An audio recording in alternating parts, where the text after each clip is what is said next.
welcome back to the series Preparing the Bride. Here we are, we're still talking about Ruth and Naomi and the instructions that Naomi gave to Ruth to prepare her to become a bride. Once again, as we wait for the Lord Jesus, it's really, really important that we prepare ourselves for His coming. So I'm going to read once again, and then we'll talk about the third instruction that Naomi gives to Ruth. Ruth's mother-in-law Naomi said to her, "My daughter, shouldn't I find security for you so that you will be taken care of? Now isn't Boaz our relative? Haven't you been working with his female servants? This evening he will be winnowing barley on the threshing floor. Wash, put on perfumed oil, and wear your best clothes. Go down to the threshing floor, but don't let the man know you are there until he has finished eating and drinking. When he lies down, notice the place where he is lying. Go in and uncover his feet and lie down, and then he will explain to you what you should do." So we talked about the washing, we talked about putting on perfumed oil, and now let's talk about putting on your best clothes. When you get ready to get married, you usually have a gorgeous wedding dress, right? It is the best of the best. You've spent a lot of time deciding which dress you like the best, which one is your style, and which one flatters you the most. That's kind of what is going on here. Naomi is telling Ruth to take off her widow's garb. Remember, she was a widow. Her husband had died. Naomi's son had died before they left Moab and came back to Israel.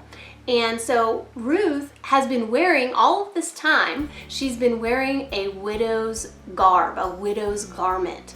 And Naomi now instructs her, to take that off and put on bride's clothing now. She's instructing her to act like a bride. You need to put something nice on, the best thing that you've got. Put it on, because this is the time, right? And again, in our picture, I think it's the same with us. We need to put on certain things, our best certain things that the Lord gives us, so that we will be dressed and ready for the bride, for the marriage supper of the Lamb in Revelation chapter 9. So I'm going to flip over. I got a couple of things I want to read, which I just love. I think they fit our picture really well. So first I'm going to look at Colossians chapter 3, and starting at verse 12, this is what it says. "Therefore, God's chosen ones, holy and loved, put on heartfelt compassion, kindness, humility, gentleness, and patience, accepting one another and forgiving one another if anyone has a complaint against one another. Just as the Lord has forgiven you, so you must also forgive. Above all, put on love, the perfect bond of unity." So this scripture right here instructs us to put on, like you put on a piece of clothing or a garment, put on compassion, kindness, humility, gentleness, patience, forgiveness, accepting one another. We're all different. Everybody's different. But we need to accept each other and accept the differences that we have. Not one of us is exactly the same, which is a good thing, trust me. God was very wise when he made us not all the same, right? He knew what he was doing. We need to accept each other. We need to forgive each other. Those things, we should put them on every single day, like we put on our clothing, like we put on a hat, like we put on gloves in the wintertime, right? We need to dress ourselves with humility and compassion and kindness and forgiveness. That's really, really important. And then I'm going to flip over to Romans chapter 13, another one of my favorite little passages. This one, I'm going to read a little section because it really talks about what we're talking about, the near return of Christ. It's coming. It says the time is near, right? Our salvation, it's coming. It's here. It's close. So here it is. Romans 13:11.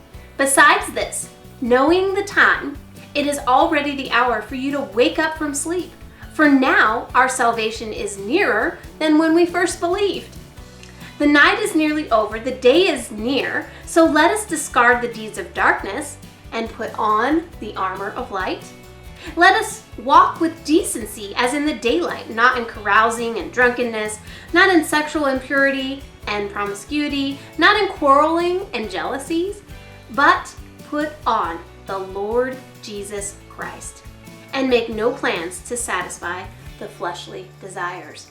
So here we're instructed to literally put on Jesus Christ. And I kind of see that as putting on his personality, putting on his actions, putting on his humility, his gentleness, put on his attributes, right? The things that he gives us his righteousness. We get to take part in his righteousness because he is righteous. He gives us that to wear, right? And so we're instructed to put that on. We're instructed to put on the armor of light in this little passage. What does that mean? Armor of light? God is light, right? From 1 John. And so are we supposed to then put on his very, the things that are of him? That's what we're supposed to put on. Anything that comes from God is supposed to be our clothing, spiritually speaking. Anything that is from God. Peace and strength and courage and love and kindness. I mean, we could sit here and name a bunch of really great attributes and characteristics. Those, if it comes from God, put it on, peeps, put it on. That's what I say. And if it doesn't come from God, hatred and discord and jealousy and pride, strip it.